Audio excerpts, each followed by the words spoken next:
Halo guys, selamat berjumpa lagi di channel Logos Indonesia, channel yang membahas tentang dunia psikologi yang pastinya akan berguna bagi kita semua.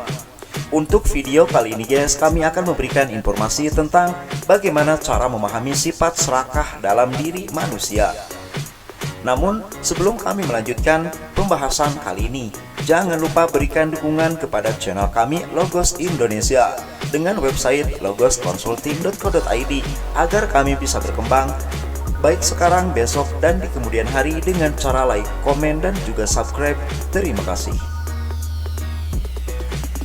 Coba kita merenung sejenak melihat ke dalam diri kita. Kamu pernah merasa tidak puas dengan apa yang kamu punya sekarang? Selalu ingin lebih dan lebih? Jika iya, berarti kamu normal. Itu adalah salah satu sifat dasar manusia, yakni serakah. Sifat ini meski kerap memberikan kesan negatif, namun harus kita akui ada dan tumbuh bersama kita semua. Ternyata sifat serakah ini bukan hanya fenomena biasa saja. Ada banyak penjelasan dan perspektif yang bisa membuat kita lebih mengerti kenapa kita bisa serakah. Jadi, mari kita bahas lebih dalam tentang hal tersebut. Serakah dari perspektif ilmu psikologis. Sebagai manusia, kita masing-masing mempunyai sifat dasar yang menjadi bagian dari kita sejak lahir. Salah satunya adalah sifat serakah. Dari perspektif psikologis, serakah biasanya muncul sebagai respon terhadap kebutuhan yang tidak terpenuhi. Kita merasa kurang dan butuh lebih, sehingga muncullah sifat serakah tersebut. Namun serakah juga bisa muncul dari perasaan takut kehilangan, takut tidak mempunyai apa-apa, atau bahkan takut tidak bisa memenuhi standar sosial. Iklim yang kompetitif sering mendorong kita menjadi lebih serakah. Kita harus mendorong diri untuk mendapatkan lebih dan lebih tanpa melihat apakah kita benar membutuhkannya. Dari ilmu psikologi, sifat serakah ini juga bisa muncul karena adanya perasaan ketidakamanan atau rasa ketidakcukupan atas apa yang mereka miliki. Misalnya saja, ketika kita merasa apa yang kita miliki belum cukup untuk memenuhi kebutuhan hidup, atau merasa bahwa apa yang kita punya kurang dari yang dimiliki oleh orang lain. Maka dari situlah timbul keinginan terus-menerus untuk memiliki lebih dan juga lebih. Selain itu, gaya hidup juga bisa mempengaruhi sifat serakah tersebut. Mengapa? Karena dalam gaya hidup yang konsumtif, kita cenderung tidak pernah merasa cukup dan selalu menginginkan sesuatu yang lebih dan juga baru. Serakah dalam psikologi juga berkaitan erat dengan konsep ID, ego, dan superego.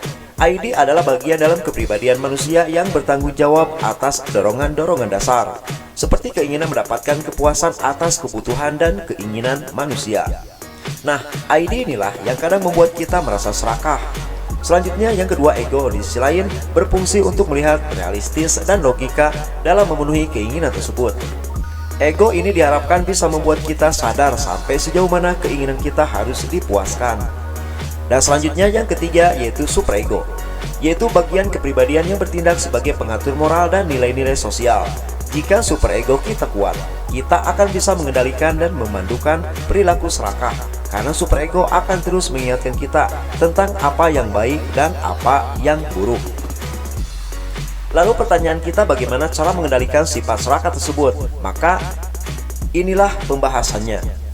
Melihat serakah dari berbagai sudut pandang bisa membantu kita memahami sifat-sifat serakah memang ada di dalam diri manusia. Namun, pengetahuan ini pun penting untuk kita ambil hikmahnya. Bagaimana caranya? Inilah caranya. Yang pertama, memahami dan menerima. Pertama yang harus kita lakukan adalah memahami dan menerima bahwa sifat serakah memang ada dalam diri kita.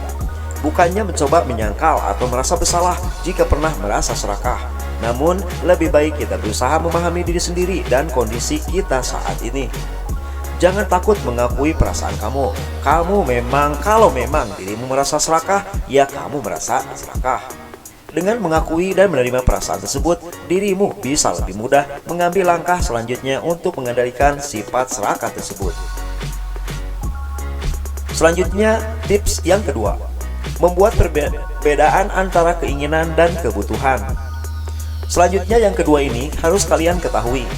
Untuk memahami sifat serakah dalam diri manusia, yaitu selalu membuat perbedaan antara keinginan dan juga kebutuhan.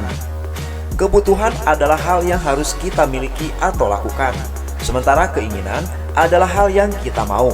Dengan memahami perbedaan keduanya, kita akan lebih mudah mengenal dan mengendalikan sifat serakah tersebut.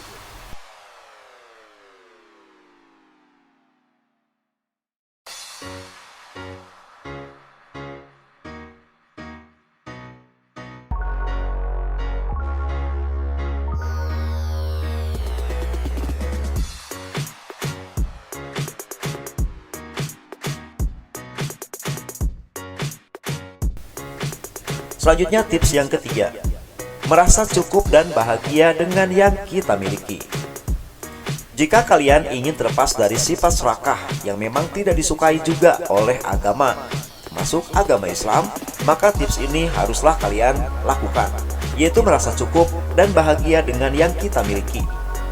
Bagian terakhir dan mungkin yang paling sulit untuk dilakukan oleh kita semua, yaitu merasa cukup dan bahagia dengan apa yang sudah kita miliki.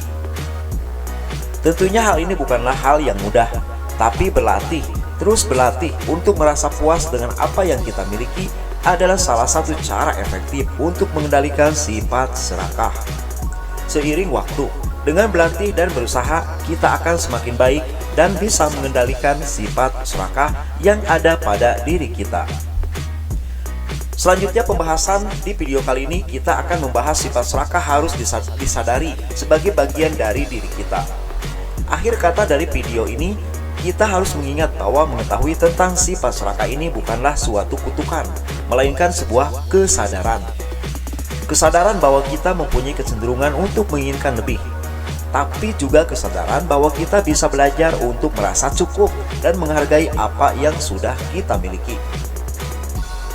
Jadi, mari kita gunakan pengetahuan tentang sifat serakah ini sebagai aset, bukan beban. Karena dengan memahami diri kita sendiri, kita akan semakin mampu menjadi pribadi yang lebih baik lagi. Memahami tentang serakah adalah satu langkah maju menuju kehidupan yang lebih baik dan bahagia. Semoga video ini bermanfaat untuk Anda semua. Jangan lupa selalu berkunjung di channel kami Logos Indonesia karena kami akan membahas banyak hal yang sangat menarik. Terima kasih.